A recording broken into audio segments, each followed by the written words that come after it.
Good morning. A while back, I read a book entitled The Time Paradox by Philip Zimbardo. It was a book that was talking about how do you and I view time, and how we view time really affects our lives. He got to talking about the past.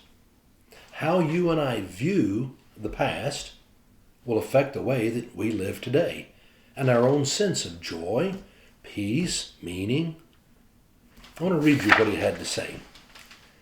Your attitude towards events in the past matter more than the events themselves. The distinction between the past and your current interpretation of it is critical because it offers hope for change. You cannot change what happened in the past, but you can change your attitude towards what happened, and changing this frame of reference can alter the way you see your picture. You and I can't change the past, but we can change the way that we understand it, the way we remember it, look at it, what we carry from it.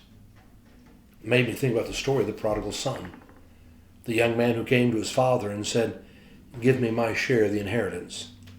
And he took it and he went into a foreign land, and there he spent it on wild living, and soon it was all gone. And then he found himself being hungry, and he was sent to go feed the pigs. Now, if you're a Jewish boy feeding the pigs, it's supposed to be a sign life has hit rock bottom. And while he was doing that, it says he came to himself. He began to realize, what have I done? Here he has a father at home with hired servants. Maybe he would take me back as a hired servant. And so he heads for home. And while he is heading for home, the father was sitting on the front porch looking down the road, and there he saw his son coming. And he didn't wait for him to get all the way to the porch. He didn't make him come and beg. No, the father jumped up and ran down the road, and he threw his arms around his neck, and he welcomed him home.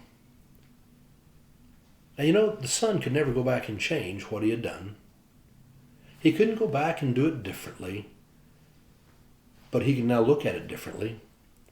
Rather than the moment of shame, a moment of failure, he could see it as a moment of learning and a moment where he experienced the gift of forgiveness for his father.